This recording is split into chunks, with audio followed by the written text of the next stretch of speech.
Hello friends, तो आज हम पढ़ेंगे एरोमेटिक एसिड्स की प्रिपरेशंस और उनकी केमिकल रिएक्शंस। ये जो टॉपिक है ये बहुत इंपॉर्टेंट है क्योंकि ये एग्ज़ाम्स में जनरली हमने देखा कि 5 मार्क्स में इस एरोमेटिक एसिड की प्रिपरेशंस आ जाती हैं और इनकी केमिकल रिएक्शंस भी हमें देखने को मिल सकती है। तो टोटल इसकी प्रिपरेशन के 5 पॉइंट्स है। अगर आप एग्ज़ाम्स में 5 पॉइंट्स लिख के आ जाओगे तो ये मोर देन सफिशिएंट है। फर्स्ट पॉइंट इसका हम करेंगे Friedel craft reaction. Friedel craft reaction में हम बेंजीन की रिएक्शन कार्बोनिल क्लोराइड के साथ कराएंगे। कार्बोनिल क्लोराइड होता है COCl2 in the presence of AlCl3 और ये हमें देगा C6H5COCl प्लस HCl। जब हम इसको बोलते हैं बेंजोइल क्लोराइड और ये होता है हमारा हाइड्रोक्लोरिक एसिड। बेंजोइल क्लोराइड की रिएक्शन जब हम वाटर के साथ कराएंगे तो इसकी हाइड्रोलिसिस होगी और ये क्लोराइड हट के यहाँ पे COH बन जाएगा और हमें बेंजोइक एसिड की फॉर्मेशन मिल जाएगी। सेकेंड रिएक्शन है हमारी सैंडमेयर्स रिएक्शन। सैंडमेयर रिएक्शन में क्या होता है कि बेंजीन और ऊपर अमाइनो ग्रुप, इसे बोलते हैं हम एनिलीन। एनिलीन जब हमारा जुड़ जाएगा, एनिलीन की जब हम रिएक्शन करवाएंगे HNO2 और HCl के साथ तो ये बेंजीन में C6H5N2Cl जुड़ जाएगा। जब बेंजीन में N2Cl जुड़ता है तो ये एक डाइजोनियम सॉल्ट बनता है। ये बेंजीन हमारा, इस बेंजीन में जब हम N2Cl ज्वाइन कर देंगे, जब हमने बेंजीन की रिएक्शन करवाई थी, हमारा बेंजीन है, जब हमने इसकी रिएक्शन करवाई थी HNO2 और HCl के साथ तो इसने हमें एक डाइजोनियम सॉल्ट दिया था जो कि कुछ इस तरीके का शो होगा हमें। इस बेंजीन की जब हम रिएक्शन CuCN के साथ कराएंगे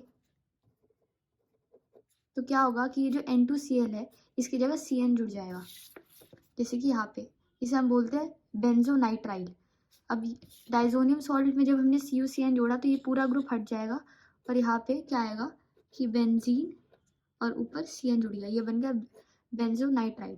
अब इस बेंजोनाइट्राइल की रिएक्शन जब हम वाटर के साथ कराएंगे तो इसकी हाइड्रोलिसिस होगी। अगेन जब हम CN ग्रुप या फिर हम Cl ग्रुप की हाइड्रोलिसिस कराते हैं तो हमें क्या मिलता है, एसिड मिलता है। तो ये हमें मिल गया बेंजोइक एसिड। जैसे कि हम प्रिपरेशन करें एरोमेटिक एसिड की तो जब हमने इसकी रिएक्शन करवाई तो हमें बेंजोइक एसिड मिला। थर्ड पॉइंट हम कवर करेंगे एल्कोहल ऑक्सीडेशन विद K2Cr2O7। ये हमारा बेंजोइल अल्कोहल है, बेंजाइल अल्कोहल क्या होता है कि जब आपके पास बेंजीन है और बेंजीन के साथ एक कार्बन जुड़ा उसके बाद जब OH ज्वाइन होता है तो बनता है बेंजाइल अल्कोहल। बेंजाइल अल्कोहल की रिएक्शन जब हम पोटेशियम क्रोमेट के साथ करवा रहे हैं K2Cr2O7 तो C6H5O7, ये C6H5COOH, ये हमारे क्या बन गया बेंजोइक एसिड अगेन। तो ये हमारी बेंजोइक एसिड की प्रिपरेशन है। नेक्स्ट है hydrolysis of nitrile. Third point हमने कवर कर लिया था जब हमने अल्कोहल की ऑक्सीडेशन कराई थी। अब फोर्थ पॉइंट में हम हाइड्रोलिसिस कराएंगे नाइट्राइल्स की। ये हमारा फिनाइल एसिटोनाइट्राइल है, एसिटो क्यों, क्योंकि यहाँ पे 2 कार्बन आ रहे हैं और ये नाइट्राइल ग्रुप हमारा ज्वाइन हो रखा है। उसके साथ जब हमने वाटर ऐड किया मतलब हाइड्रोलिसिस कराई तो हमें अगेन एसिड मिलेगा। ये भी एक एसिड है, क्यों, क्योंकि यहाँ पे COOH ग्रुप ज्वाइन हो रहा है। नेक्स्ट है from sulphonic acid. Sulphonic acid में हमने क्या किया कि हमने C6H5SO3 के KCl के साथ इसकी रिएक्शन करवाई, C6H5CN प्लस वाटर और C6H5COH, ये मिल गया हमें बेंजोइक एसिड। बेंजोइक एसिड को अगर हम ड्रॉ करना चाहे तो हम ये बेंजीन, ये बन गया हमारे C6H5 और यहाँ पे COOH, ये बन गया बेंजोइक एसिड।